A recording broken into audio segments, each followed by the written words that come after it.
this is a typical detour that anytime the DOT does work on Highway 3, this is the route detour that's always used. Yep, crossing. And I think you're probably aware of it, but we are also reconfiguring the Fairway parking lot with this because we're taking the access off of 3 from that parking lot to help with the safety improvement. This is a basic, it's a rail safety crossing improvement project. That's what's going on here. So, yeah, because it'll have. yeah, we are actually turning the parking, and we worked with Fairway on this, and so. So there won't be any south entrance into their parking lot, even on the No. what would be the westbound road. Their access will be off First Avenue. They would not have even going westbound, you couldn't turn in there. No. Right. Yeah, if you look here, I mean, we, out here in our parking lot, we right now have 3 ways to get out onto Plymouth Street. The alley, and then the actual driveway by the restrooms, and then there's the one up against the rail. The far east one up against the railroad, that one's gonna be gone. Yeah, that'll go. That'll be gone. Plus, the bigger thing that's gonna affect, people's habits is because there is a median getting placed on Highway 3, the turning movement, especially coming from the east to take Lincoln Street, that's done. That won't happen anymore because the median will extend all the way up to the intersection with 2nd Avenue. So that not only goes away, but anybody who would have been coming down Lincoln Street and maybe trying to cut across Highway 3 to get to Fairway or something, all that can't happen anymore. So that's going to take some getting used to. So is there 4 entrances off of First Avenue then for the Fairway parking lot? Yes, it looks like. Looks Yep. like. Are we losing? And those are all there right now. They are. There's not 4 there. I think if you went all the way, I think there are. There is some angled parking there along First Avenue north. Oh, just right there might be 3. The third one, if I'm going up the page, the third one might not be there right now. But anyway. May I ask why they're going with a medium? What's that? Why are we putting in a medium? Yeah, to keep people from crossing, trying to get around the gate arms on the rail.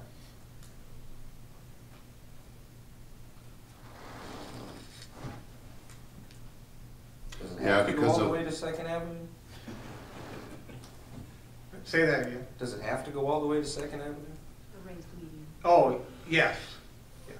That was part of getting the project approved with the railroad, having it set back far enough. Yeah, because if you look, it's because of where the placement of The gate cross arms. arms go. Yeah. So what would happen, what could potentially happen is, if you didn't extend that median and where the gate arms are, you could have somebody come off Lincoln Street, take a left and be stuck between the gate arm and the rail.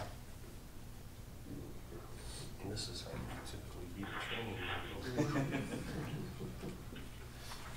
It's not an option anymore. Not about 4-wheel drive. Teach a lot of old dogs new tricks. And so you're just explaining this, we don't have to approve that, right? No, no. Hey, Jason, can I make a comment? I know you got a couple street closure requests coming for ice cream days and for the concert that we had discussed last week. So obviously, the start time could affect both of them, I'm assuming. That's gonna run right past Olson. Tons of activity, That's all. tons of activity. Yeah, so that street closure request comes next council meeting. Correct, but if we don't have a start date, we probably don't. I don't remember the days on that one. That one was August 6th, but you know, depending on how soon they start in June, ice cream days could be affected as well. Yeah, early, June. I don't think so. I think when I had to fill out,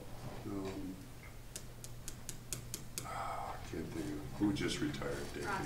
Roxanne. Yeah. I think I had, when I filled out the paperwork, the only concern I had was ice cream days. Okay, and that's in June, right? That's like Yeah, second week. that's the Father's Day weekend. Okay, Yeah. all right. I'll, And I think there was something there might have been something written In in the there that proposal? no work could happen during that week, maybe. It's been a while. Let me see if I got something in there. I got- It was when she called me and asked me about the details. Okay, so you're aware, I just wanted to, Of ice cream days, yeah, but I didn't take into account I didn't either. all these other the other requests that come in. That wasn't even on my radar when I was. We'll probably have the first one followed, so. Yeah.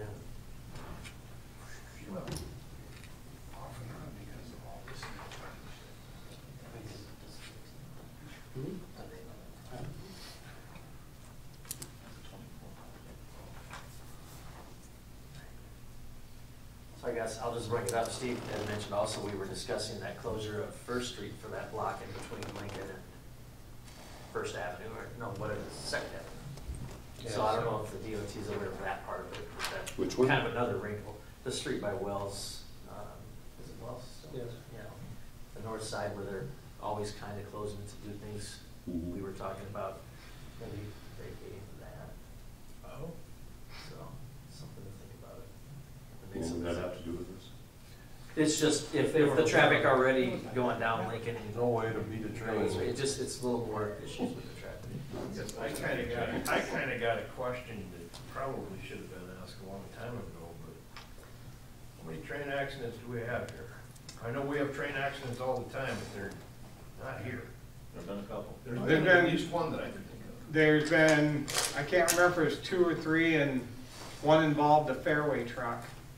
And so they were very interested in this as well. And the railroad can document near misses, and so that also goes into their equation of considering this safety improvement project. So I just have one comment. Just so everybody's aware, this affects wastewater too. So we have a manhole in the middle of that street. So with that median getting put in place, we can no longer route traffic around us if we're working on that manhole, cleaning out a sewer line. So at that point, we're gonna have to shut the street down. And I'm not sure how we're gonna do that, whether we can have officers that reroute temporarily while we're cleaning or what, so. It's another little wrinkle of this whole thing.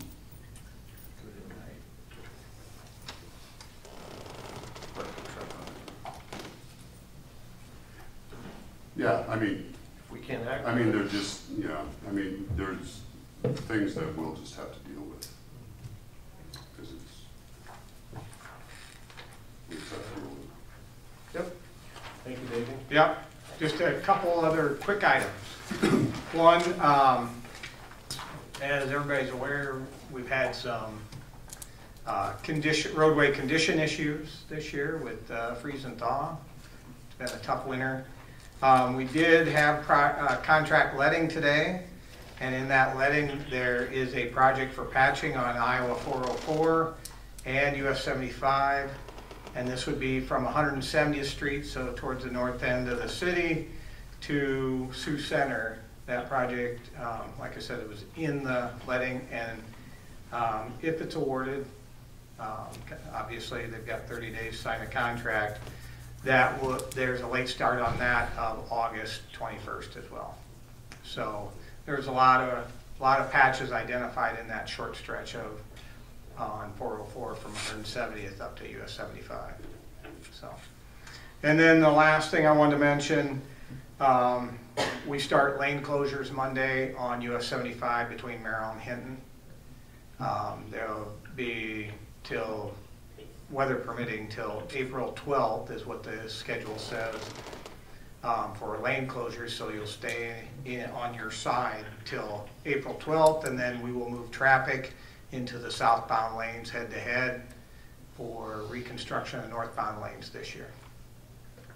So, and that is till late fall, mid-fall, late fall. So, and then all we've got is the northbound and Hinton to deal with. So, okay? Thanks for the time. All right, thank you. Yep. Like we're surrounded by construction. We call it progress. Okay, thumbs up award, Mike.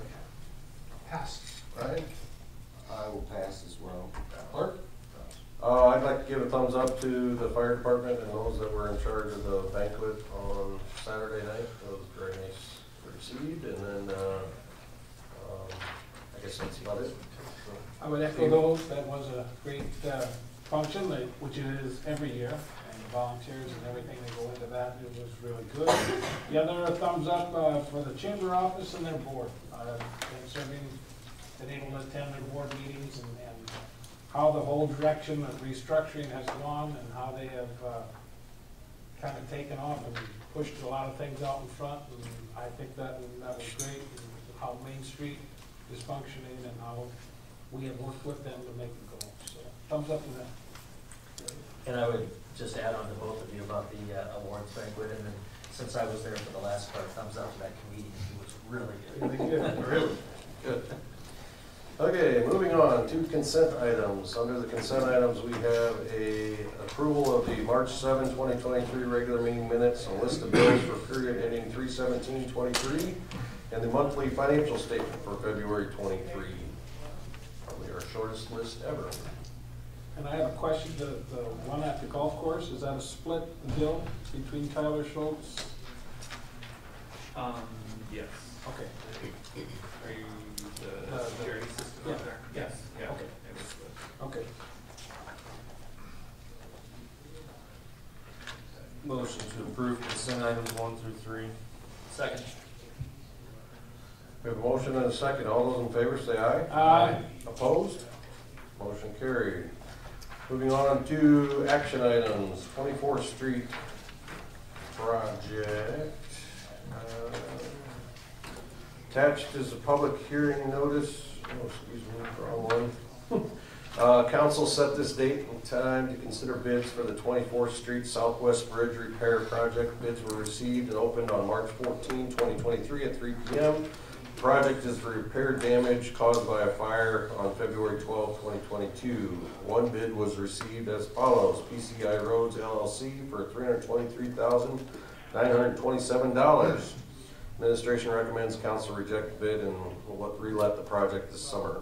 The estimate for the project was $140,862.75. Road use tax could be used to fund the project. All right, I put what Darren Brown from Shimmer sent to me yesterday. Yeah, there was one bid way over. Darren gives a couple reasonings maybe in there in his letter. In my conversations with the contractor that ended up submitting the bid, I believe he knew he was going to be the only one. Now, whether or not prices would have changed if there was more, but Darren talks about conversations he had with other contractors, and just the timing didn't work out for them. So the recommendation is to reject it, relet it. Darren did, the day he came up for the opening, he did stop by and look at the bridge. It did appear to him that anything had changed, so it hadn't gotten any worse. He did recommend, this bridge is due for an inspection this year. So they'll be back to do that. It will be noted on that inspection that this is there, but he did ask that we clean it up because we haven't touched it since. So we'll power wash it, get it cleaned up, up so they, when they come to do their inspection, they can get a better look at the thing, so. So, I think we make another attempt to get better prices. Motion to reject the bid. Second. Motion and a second. All those in favor say aye. Aye. Opposed? Motion carried. Moving on to the attached proposed budget. So attached is a public hearing notice of the proposed budget for fiscal year '24 using a levy rate of $1.90. Currently shows total revenues of $24,452,448 and total expenditures of $25,420,826, excluding transfers. Floyd Valley Healthcare budget of $59,500,000 is also included. Administration recommends the council accept the fiscal year '24 proposed budget and set a public hearing for April 4, 2023. Motion to adopt proposed budget 23-24 annual budget, a mill levy of 11.9, and establish April 4th and 23rd at 12 p.m. as a date and time for a public hearing to adopt FY 23-24 budget. Second. Have a motion and a second. All those in favor say aye. Aye. Opposed? Motion carried. Next, we have the fiscal year ending 2022 annual financial report. Williams & Company has completed the annual financial audit for the city for the fiscal year ending 6/30/22. A representative of Williams & Company will be at the meeting to discuss the report. Administration has reviewed the audit and recommends council acceptance. Good afternoon. Chad with Williams & Company. I got Rachel Nelson back there. She's ran this audit for the last couple of years. Last year she ran it, quit, and then came back. So she came back to run it again. She missed doing it. She did, yes. Yep. So we'll kind of go over the report. It was fairly similar from past years, but there was a couple new items this year that I'll point out. On page 3, the second paragraph, it says, in our opinion, based on the audit and the report of other auditors, that's the Floyd Valley Hospital auditors, that the financial statements referred to above present fairly in all material respects. So that's the unqualified or the clean audit opinion that you guys always strive for.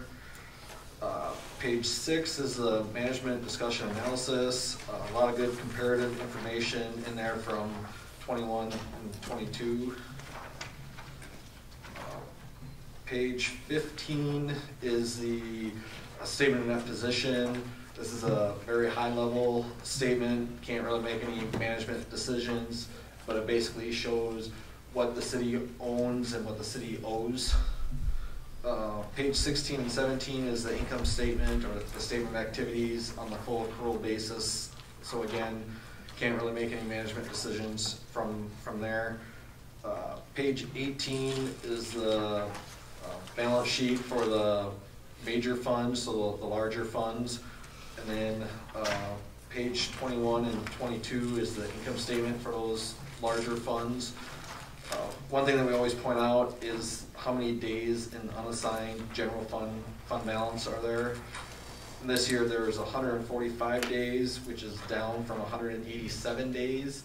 So we went backwards quite a bit, but yet that that 187 was kind of getting up there, and so then we typically say anywhere between 90 and 120 days is a healthy fund balance, and so you guys are still in the very healthy range there. So How many days? Let's see here. 145. And what point in time is that? At what point in time do you take that number? It would be for the fiscal year. So we take. Is that at the end of the fiscal year? It would. Yep. So it's we take the fund balance as of June 30. So the 3.2 million that's at the bottom of page 18. Okay. Divide that into the general fund expenditures of the 9.3 and then multiply by 365. I didn't know what part of the year you actually take Yep. that equation, okay, that's Yep. good enough, okay. Page 24 is the balance sheet for the utility funds.